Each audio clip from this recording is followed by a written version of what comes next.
Hello everyone, कैसे हैं आप लोग। तो आज हम रवि शंकर धाकड़ सर के साथ हैं, तो आइए इनसे जानते हैं इंटरव्यू के बारे में और मेंस की स्ट्रेटजी, सब कुछ पूछते हैं, इनके सुझाव लेते हैं। हाँ सर। या गुड इवनिंग एवरीवन। मेरा नाम रवि शंकर धाकड़ है और मैं ग्वालियर मध्य प्रदेश की घाटी गांव तहसील के पाटई गांव से बिलोंग करता हूं। और मैंने अपनी एमपीपीएससी की प्रिपरेशन 2018 से शुरू की। उससे पहले मैं यूपीएससी की प्रिपरेशन कर रहा था। तो मैंने 2018 में दिया, बट उसमें मेरा इंटरव्यू कॉल नहीं था। 19 में मेरा पहला इंटरव्यू कॉल था जिसके अभी तक कंडक्ट नहीं हुए हैं। और 2020 में मेरा सेकंड इंटरव्यू है, तो वो मेरा हो गया है। 28 अप्रैल को कंप्लीट हो गया है। तो बाकी इंटरव्यू ओवरऑल ठीक रहा। देखते हैं, अब रिजल्ट एक्सपेक्टेड है कि कब तक आएगा। मतलब मई एंड तक हैं चांसेस कि आ जाएगा रिजल्ट। सर, आपका बोर्ड कौन सा था। मेरा बोर्ड राजेश लाल मेहरा सर का था। वो प्रेसिडेंट और चेयरमैन भी हैं एमपीपीएससी के, तो उन्हीं का बोर्ड था। और उसमें बाकी दो मेंबर और थे जो पॉलिटिकल साइंस के प्रोफेसर थे, और एक आई थिंक इलेक्ट्रिकल इंजीनियर लग रहे थे, जैसे क्वेश्चंस वो कर रहे थे। तो चार बोर्ड का मेंबर था। सर, बोर्ड का माहौल बताइए कि रियल में कैसा रहता है। क्या जहाँ जैसे मॉक देते हैं तो वैसा ही रहता है या फिर डिफरेंट रहता है। देखो, बोर्ड का जो माहौल होता है, जो मॉक देते हैं, मुझे लगता है उससे भी कॉर्डियल होता है। मतलब वो बहुत अच्छे से मॉक लेते हैं। मतलब आपको आराम से बुलाएंगे, बिठाएंगे, रिलैक्स करेंगे और फिर आपसे बाकी चीज़ें पूछेंगे। मतलब आपका डेफ में जो चीज़ें हैं वहीं से शुरुआत करते हैं। मतलब पहले आपका होम डिस्ट्रिक्ट क्या है, कहाँ से है, उसके बारे में पूछेंगे। फिर जो आपके एजुकेशनल क्वालिफिकेशंस वगैरह हैं तो उससे पूछते हैं। और फिर आपकी कुछ हॉबीज़ वगैरह हैं उस पे जाएंगे। और आखिरी में जो इंटरनेशनल इश्यूज़ जो चल रहे हैं, करंट अफेयर्स जो मार्केट में चल रहे हैं, उनसे चीज़ें पूछी जाती हैं। सर, एक जो फेवरेट क्वेश्चन है और इसका आंसर कोई भी ठीक से सोच नहीं पाता है कि हम बोले तो बोले क्या कि आप इस सिविल सेवा में क्यों आना चाहते हैं, तो इसका आंसर आपने क्या दिया और क्या वो सेटिस्फाइड लग रहे थे आपका इस आंसर देने के बाद बोर्ड मेंबर। देखो, मेरे से तो खैर ये क्वेश्चन पूछा नहीं गया कि आप इस सिविल सेवा में क्यों आना चाहते हैं। बट जनरली ये क्वेश्चन पूछा जाता है मोस्ट ऑफ द कैंडिडेट से कि आप इस सिविल सेवा में क्यों आना चाहते हैं। कि बट मैं यही कहूँगा कि इसमें जेन्यून आंसर देना है, कुछ बना के नहीं कि भाई बहुत सत्यनिष्ठा है, ये है, सोशल सर्विस वगैरह करना है। आपका जो रियल इंट्यूशन है इस सर्विसेज में आने का, आप क्यों आना चाहते हो, वो मोटिव आपको बताना है। तो यहाँ पे आपको अपनी क्वालिटीज़ और किस फील्ड में आप काम करना चाहते हो, आपका रियल क्वालिटीज़ क्या हैं। तो आप जेन्यून आंसर करोगे तो आपको ऑटोमेटिक समझ में आ जाएगा कि आप इसमें क्यों आना चाहते हो। ये कुछ तो सोचा होगा ना, सिविल सर्वेंट बनने के बाद सोसाइटी में क्या चेंजेस करने हैं, क्या डेवलपमेंट्स करने हैं। तो इस क्वेश्चन का आंसर मैं ये कहूँगा कि आपको अपनी पूरी लाइफ की एनालिसिस करनी पड़ेगी, बचपन से लेके अभी तक। आपने कहीं तो देखा होगा गवर्नमेंट का इंटरेक्शन, कहीं आपको लगा होगा कि गवर्नमेंट में ये कमियां हैं, अगर ये अच्छी हो जाए तो हमारी जो कंट्री है वो दुनिया में बहुत अच्छी जगह आ सकती है। तो ये चीज़ों पे आप काम कर सकते हो। तो आप जेन्यून बताओ कि आप क्यों आना चाहते हो। आप स्कूल सेक्टर में अच्छा काम करना चाहते हो, आप हेल्थ सेक्टर में अच्छा काम करना चाहते हो, या आपका कोई पर्सनल लाइफ एक्सपीरियंस ऐसा रहा कि जहाँ पे आपको लगा कि गवर्नमेंट में ये कुछ कमियां थी, हम ये इम्प्रूव कर सकते हैं जिससे कि हमारा राज्य, हमारा देश एक अच्छी जगह पहुँच जाए। तो जेन्यून आंसर करना है, फेक नहीं होना चाहिए, हो जाएगा।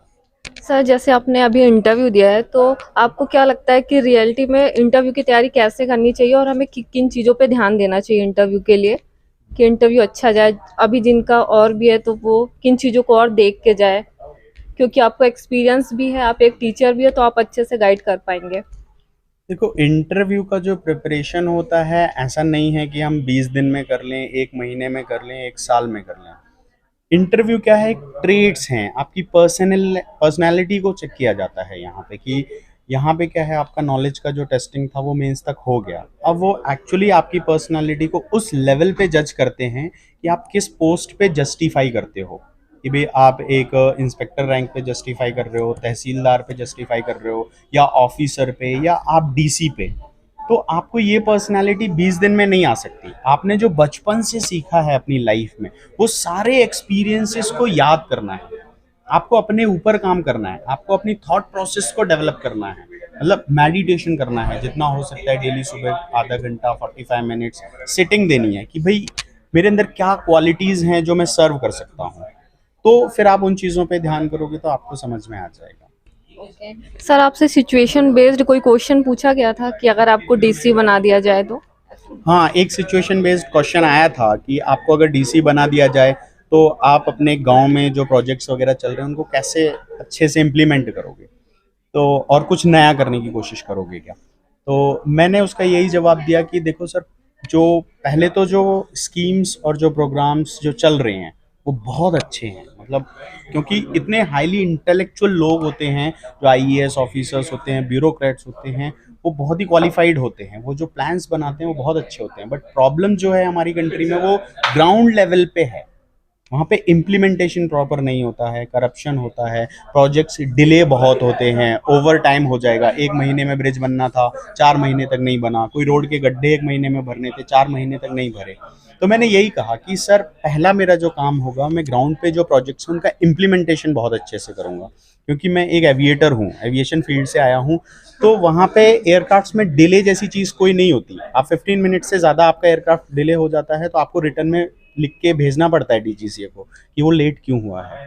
तो उस चीज़ का मैंने बताया कि सर हम ऐसा कुछ 3 स्टेप प्रोसेस बना सकते हैं कि हम हर वीकली रिव्यू देखें कि प्रोजेक्ट कहाँ तक पहुँचा है, 15 डेज में रिव्यू देखें कहाँ तक पहुँचा है, मंथली रिव्यूज़ देखें, तो वो स्पीड अप हो सकते हैं प्रोजेक्ट। अगर कोई प्रोजेक्ट डिले भी हो रहा है तो हम उसको फास्ट करके ऑन टाइम कंप्लीट कर सकें।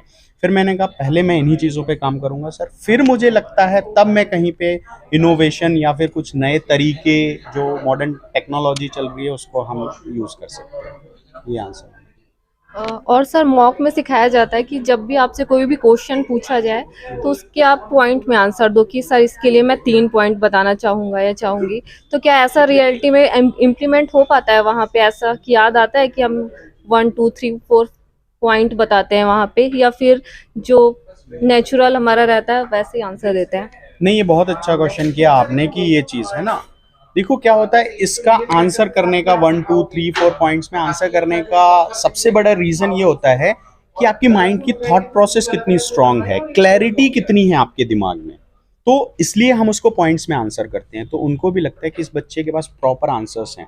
फिर कोई पॉइंट का रिपीटेशन तो नहीं हो रहा है, हम वेग आंसर करते हैं, कुछ भी बोलते जाते हैं, तो हमें क्रोनोलॉजी नहीं पता होती। तो बेस्ट यही है कि हम पॉइंट्स में आंसर करें, मतलब बताएं, ये नहीं बोलें कि सर मैं 3 बताना चाहता हूँ, हो सकता है आपको 3 के बाद चौथा याद आ जाए, कभी कभी बोलते बोलते भी हमें कोई अच्छा पॉइंट याद आता है, कभी हो सकता है हमने 3 बोले बट हमें 2 ही याद आ रहे हैं। तो पहले कमिट मत करो कि इतने पॉइंट्स हैं, बट ये बोल दो कि हाँ सर पहला पॉइंट ये है, मैं ये करूंगा, दूसरा ये करूंगा, तीसरा ये करूंगा, फिर कोशिश हुई तो और भी कुछ इंप्लीमेंट कर सकता हूँ। तो पॉइंट्स में आंसर करोगे तो वो एक क्लैरिटी दिखती है कि आप हाँ स्ट्रेट फॉरवर्ड आंसर कर रहे हो, अच्छे डायरेक्शन में बता रहे हो, तो पॉइंट्स में आंसर करना ठीक है। सर आपकी हॉबी क्या है? मेरी जो हॉबी थी रूफटॉप गार्डनिंग थी और कलेक्शन ऑफ ऑनलाइन वॉलपेपर्स था, बट मेरे से हॉबीज पे क्वेश्चन किए नहीं गए दोनों, है ना। तो बट हॉबी, पहली चीज़ हॉबी पे मैं बोलना चाहूँगा कि हॉबी शुड बी नेचुरल होनी चाहिए। ऐसा नहीं कि आपने आज बना ली, नहीं है तो ब्लैंक छोड़ दो, बोलो कि सर अभी तक ऐसा कोई हॉबी नहीं आई मेरे पास, है ना। ऐसा कोई है नहीं, क्योंकि मैं अपनी पढ़ाई में ही इतना बिजी रहता था, तो मैं पढ़ने में ही अपना मैक्सिमम टाइम स्पेंड कर देता था, तो ऐसा कोई कंपल्शन नहीं है। बट अब बच्चों ने वहाँ कॉलम दिया है तो बच्चे लिखते ही हैं 2 हॉबी, है ना, 1 हॉबी 2 हॉबी, और 2 हॉबी का भी ट्रेंड चल गया है। भाई 2 नहीं है हॉबी तो एक ही लिख दो, क्यों लिखना है 2? ये भी बच्चों में काफ़ी डाउट रहता है। तो आपने जो हॉबी लिखी है उसमें जेन्युइन इंटरेस्ट होना चाहिए आपका। आप ऐसा सोचो, एक दिन में हॉबी नहीं आ जाएगी दिमाग में, आप सोचो मैं अपना खाली टाइम में किस चीज़ में मैक्सिमम टाइम डिवोट करता हूँ। जैसे मेरी हॉबीज़ थी रूफटॉप गार्डनिंग, तो जैसे कोविड जब आया तो मेरे पास बहुत फ्री टाइम होता था, जब मैं गाँव में रहता था, तो मैंने इसको डेवलप किया। जैसे फिर कलेक्शन ऑफ ऑनलाइन वॉलपेपर्स था, तो ये हॉबी मैं काफ़ी टाइम से परस्यू कर रहा हूँ, क्योंकि जब मैं 2009-10 में जब कॉलेज फाइनल ईयर में था, तो उस टाइम मैंने लैपटॉप खरीदा, तो उस टाइम क्रेज़ होता था नए नए वॉलपेपर्स लगाने का, तो मैंने उसको यूज़ किया, फिर मैंने उसे डेवलप किया। Hobby should be up to that level, क्योंकि नेक्स्ट क्वेश्चन उनका यही होगा कि आपकी हॉबी का एडमिनिस्ट्रेशन में क्या यूज़ है। तो जैसे मेरे साथ था, पूछा नहीं बट मेरे पास उसके आंसर्स थे कि जैसे मेरी हॉबी है वॉलपेपर्स कलेक्ट करना, तो जब मैं प्रिपरेशन में आया तो भाई मैंने अच्छे वॉलपेपर्स कलेक्ट किए, कैसे पिक्टोग्राफ्स, डायग्राम्स, बजट आया। आपको पता है आजकल ट्विटर पे हर चीज़ का आता है, लाडली लक्ष्मी योजना आई है, उसका एक पिक्टोग्राफ आएगा, क्या प्रोग्राम है, क्या इनिशिएटिव है, कौन एलिजिबल है, सारी चीज़ आती है, आप उनको डाउनलोड कर लो। फिर क्या होता है जब हम सोने जाते हैं या अपने फ्री टाइम में होते हैं, आप उसको स्क्रॉल करके रिवाइज कर सकते हो।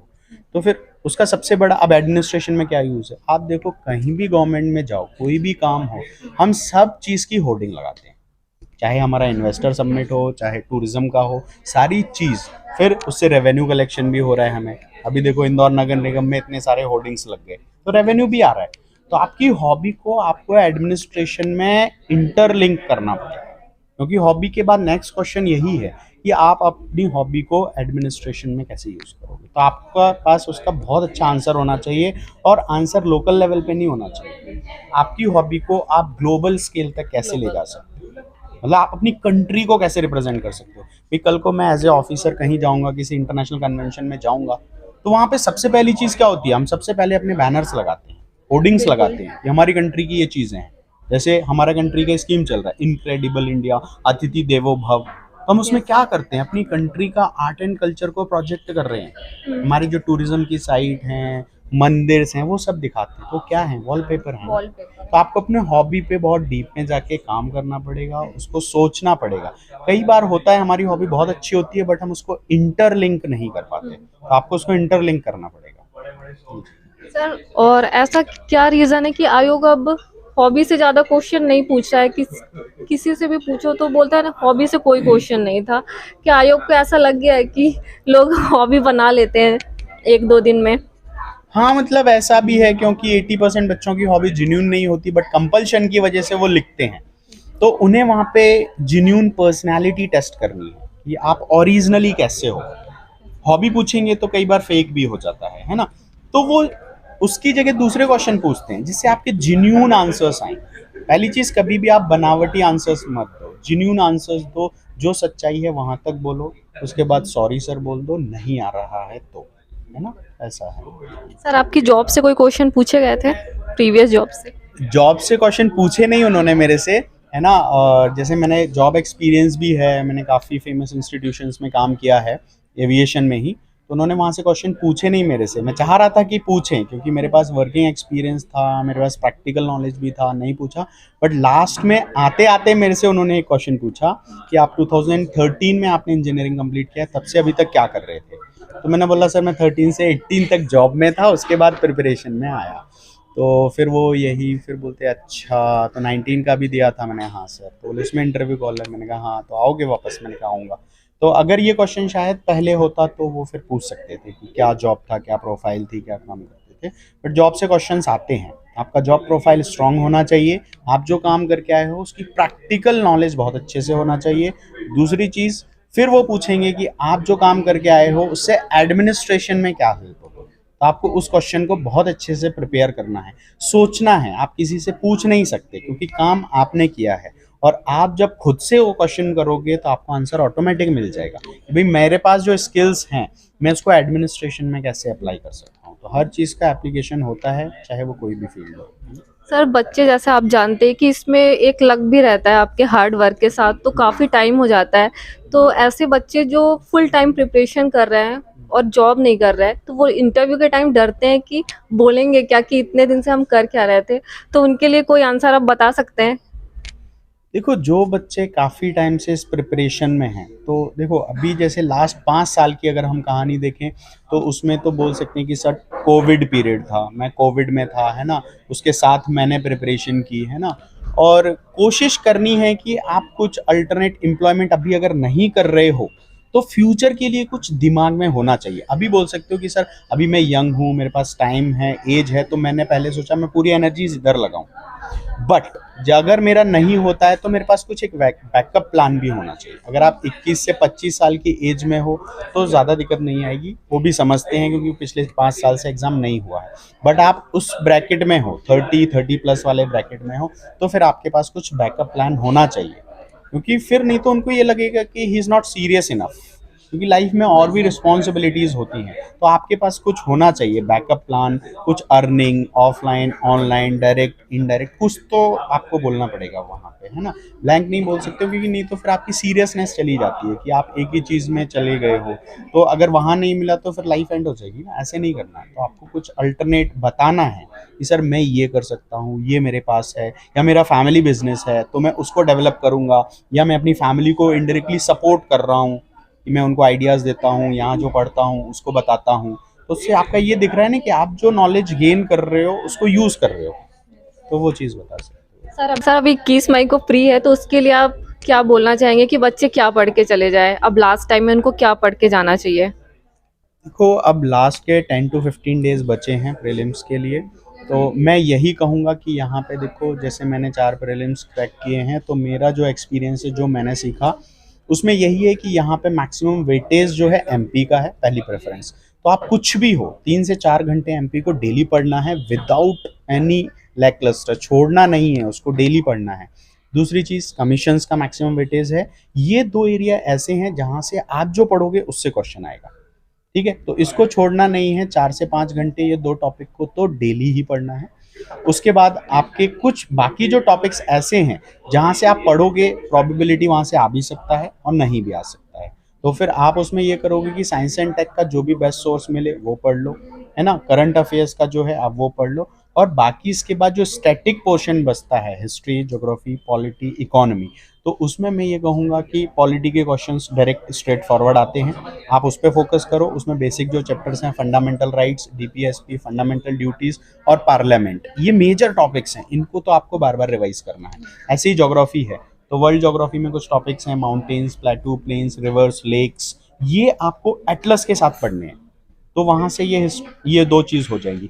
बाकी हिस्ट्री है, तो आजकल हिस्ट्री के जो ट्रेंड चल रहा है, जो क्वेश्चंस आते हैं वो बहुत डीप में आ रहे हैं, तो आपने जहां से पढ़ा है आप वहीं से बेसिक रिवाइज करके जाओ, वहां से आगे अच्छी बात है, नहीं आया तो टेंशन लेना नहीं है। इकोनॉमी का मेरे को लगता है उतना ज़्यादा वेटेज है नहीं एमपीपीएससी में, तो आप बेसिक सोर्स जहाँ से है आप वहाँ से पढ़ो, हो जाएगा।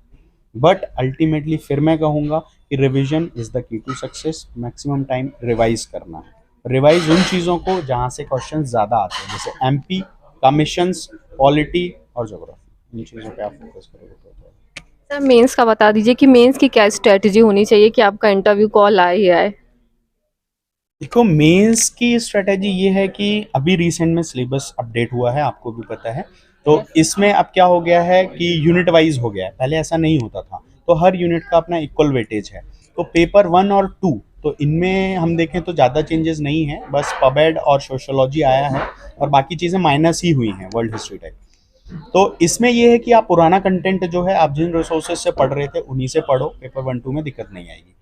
अब पेपर 3 जो है वो सबसे बड़ा प्रॉब्लम है बच्चों का इस टाइम पे, क्योंकि वो प्योर साइंस, ऑलमोस्ट साइंस जैसा ही हो गया है।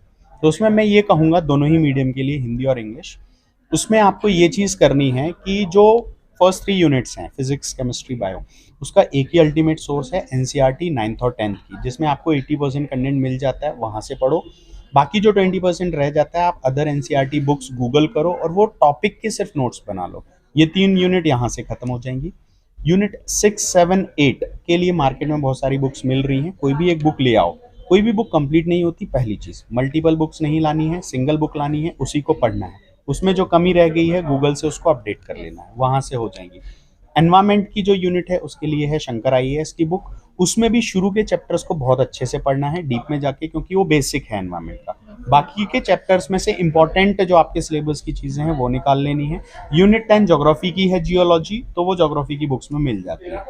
इसके बाद बचती हैं 2 यूनिट, यूनिट 4 और 5। 4 है तुम्हारी कंप्यूटर की, बेसिक कंप्यूटर की कोई भी बुक ले आओ, उसमें सारा है, डायरेक्ट क्वेश्चन आते हैं। मैथमेटिक्स है, मैं फिर कहूँगा एनसीईआरटी के जो चैप्टर आपके सिलेबस में, उसके सॉल्व्ड एग्जाम्पल लगा लो, एज इट इज़ वहाँ से आते हैं, तो यहाँ से आपका साइंस कवर हो जाएगा। बाकी इथिक्स है, इथिक्स का बहुत अच्छा कंटेंट मार्केट में अवेलेबल है, वो कर लो। और एसए और आपका बचता है निबंध, तो है ना, निबंध और पेपर 5 हिंदी। तो हिंदी की भी बुक्स बहुत सारी हैं मार्केट में, आप वहाँ से पढ़ सकते हो, अभी बहुत कम सिलेबस हो गया है हिंदी का, तो दिक्कत नहीं आएगी। निबंध के लिए एक अल्टीमेट सॉल्यूशन ये बताऊंगा कि जो योजना मैगजीन होती है वो आप ला सकते हो, लास्ट 6 मंथ्स की, उसको पढ़ना है। हिंदी मीडियम है, हिंदी में लाओ ना, हिंदी में ही लिखना होता है निबंध सबको, इंग्लिश मीडियम वालों को भी, तो आप हिंदी में लेके आओ। तो उसमें जो लीड आर्टिकल्स आते हैं, जो फ्रंट पे लिखे होते हैं, हर मैगजीन के 3 से 4 आर्टिकल आप पढ़ो, लास्ट 10 to 15 आर्टिकल्स आप हिंदी में पढ़ के चले जाओ, आपका एसए का बहुत क्वालिटी कंटेंट मिल जाएगा वहाँ से। उसका रीज़न ये है कि पहला, वहाँ पे सारे ब्यूरोक्रेट्स आर्टिकल लिखते हैं, दूसरा वो बायस्ड आर्टिकल्स नहीं होते एडिटोरियल्स के जैसे, न्यूट्रल आर्टिकल्स होते हैं, तीसरा उसमें सारी गवर्नमेंट की स्कीम्स और लेटेस्ट अपडेट्स होती हैं, और चौथा जो होता है उसमें आपका व्यू बहुत अच्छा बन जाता है कि कैसे लिखना है, इंट्रो कैसे होना चाहिए, स्ट्रक्चर कैसा होना चाहिए, कंक्लूजन कैसा होना चाहिए।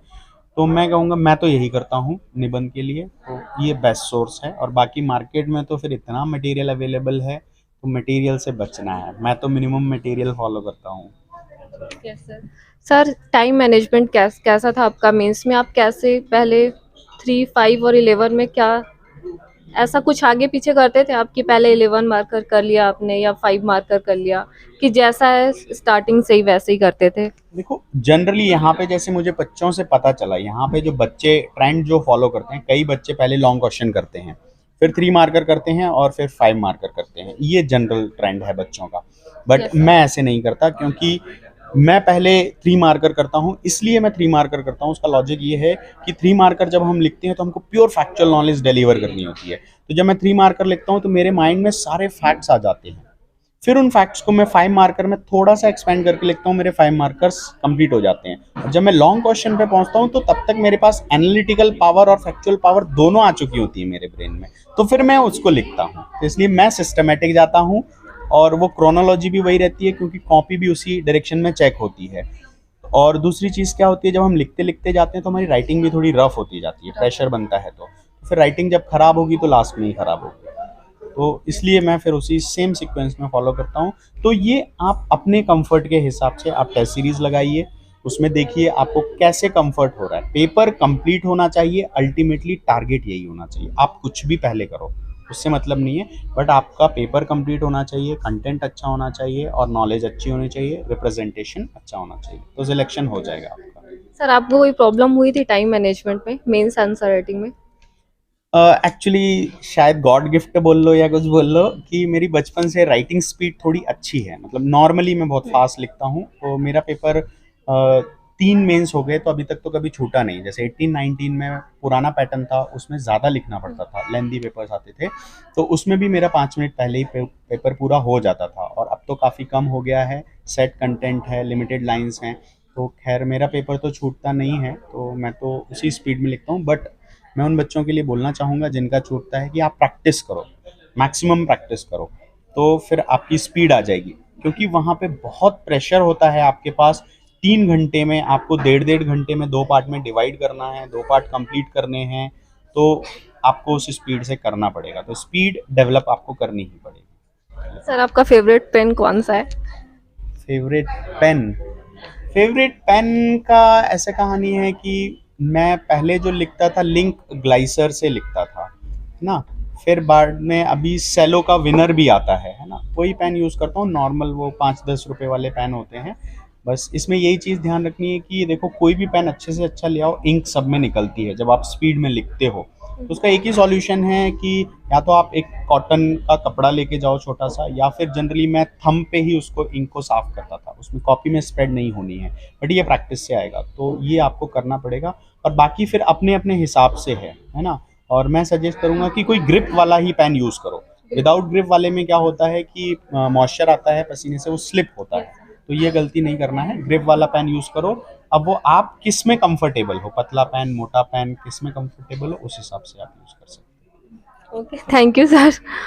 और आप डीसी बने बिल्कुल। हैं। बिल्कुल, देखो होप्स हैं कि मेरे एंड तक रिजल्ट आए, और उम्मीद यही है कि बस लिस्ट में नाम हो, कैसे